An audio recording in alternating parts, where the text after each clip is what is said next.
Hungkay tamis.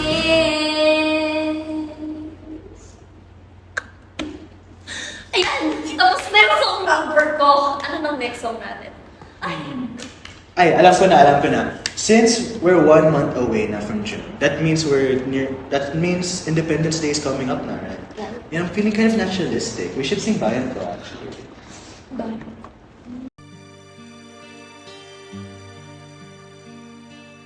Ang bayan ko, Pilipinas.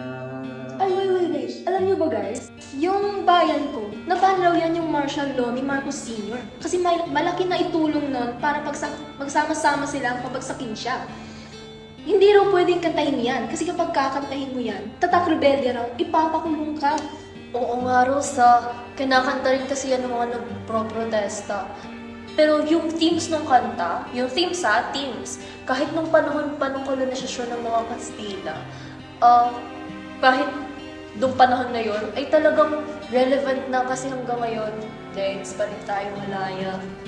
Well, actually, is that really true ba? That censorship na yun? Because all I know is that the martial law was there because there were rebels that wanted to overthrow the government. And like the martial law and the censorship is just for like the protection of everyone, right? Teka. Parang tama ka naman, Dre, na nung panahon talaga ng martial law, nawalan talaga ng kalayaan ng mga Pilipino sa pamamahagi ng impormasyon. Actually, ang daming ng media at news outlets ang pwersahang pinasara eh. Tsaka, di lang pinasara. Alam ko, ang dami ring journalist sa mga news outlets na inaresto at kinasuhan ng mga gawa-gawang kaso na rebelde daw sila. Pero it's true rin naman diba, right? That there were a lot of rebel and terrorist activities that during that time. That's why they passed the martial law. Sige nga, totoo naman, pero mabuti ring tanungin natin. Bakit nga ba may mga rebelde, protester o komunista?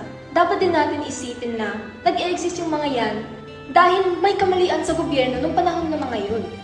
Hindi naman lalakas ang presence ng mga yan kung maayos ang pamahalaan eh. Marami rin talagang instances ng planted fake evidences para lang masabi na may terrorist activities raw.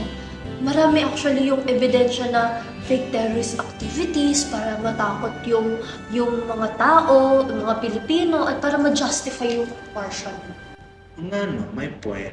And I guess after thinking about it critically, on Marcos's end, there was obviously intentions that he wanted to stay on power, kaya pinasa yung martial law. Pero because, as history goes, he wouldn't have won another election, right? I mean, yan, magandang realization yan. Kasi pwede nating sabihin na there are multiple perspectives of our history, pero days kasi lahat yan totoo. Siyempre, yung kailangan naman natin maging critical sa pag-analyze ng kasaysayan natin. Uy, alam ko na. To lighten up the mood, we should actually just sing Cory Mango next, actually.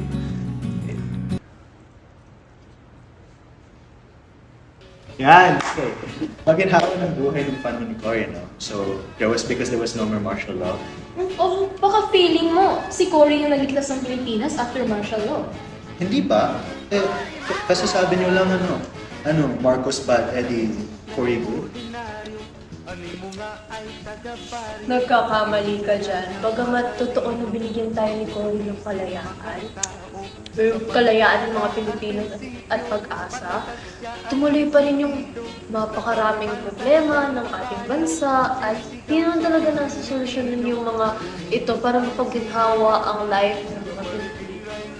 Actually, marami nga raw sa mga boto ni Cory yun, mga sympathy votes, kasi nga maraming Pilipino ang naging emosyonal noon dahil kumamatay lang ni Ninoy Aquino.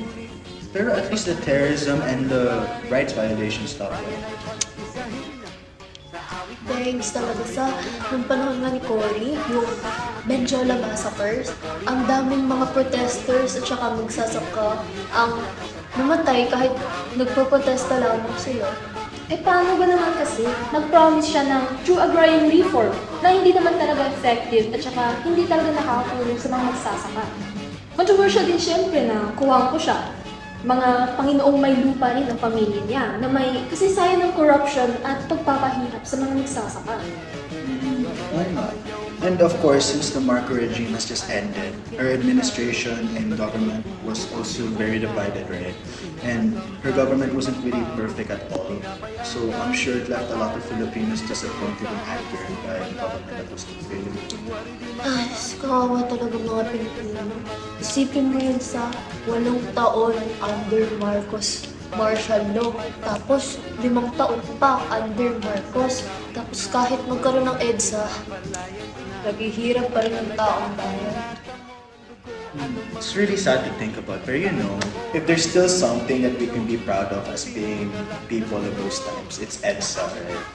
Because can you imagine, like, an oppressive and violent regime was toppled by unarmed civilians? I remember a song about that actually. It's called Handog sa Pilipinas or something. Or... You mean handog ng Pilipinas? Yeah, that one. Alam ko na silang pakinggan na nag-violent ng unang people power, pero kasi napaka-violent ng mismong kudeta na pinaplano ng mga reformista. Kaya nga, hindi lang naman civilian protest ang naganap sa EDSA. Maraming gunfights ang nangyari between the reformists and the loyalists. Hindi mo talaga matatawag na unarmed revolution yung nangyari. Talagang military-backed civilian protest siya. Pero diba, the reformists were there to prevent Marcos from deploying the military against the people. Hindi, Dre. Yung plan ko pa mismo ng mga reformists, yung dahilan kung bakit nasa milyon-milyong katao ang nasa EDSA nun. Ma-hold up sila sa ilang military camps at kaya humingi sila ng tulong sa mga civilians. Ang lala talaga ng sitwasyon noon. Nagkaroon ba ng labanan sa gitna ng Manila at kung saan kumilos sa mga sibilyan. Hindi peaceful ang EDSA, may mga nasugatan, nawalan din ng buhay dahil sa bakbakan ng mga loyalista at reformista. Sa huling araw nga mismo, 13 yung na-airport sa Manila Times na sawi. Bro, that's awful. I don't know if I want to sing anymore. Huwag kang mawalan ng hope!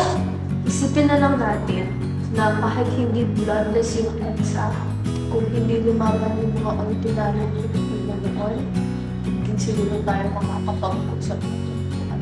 Tama! Kaya hanggat kaya natin, kumilisin tayo para sa ating bayan.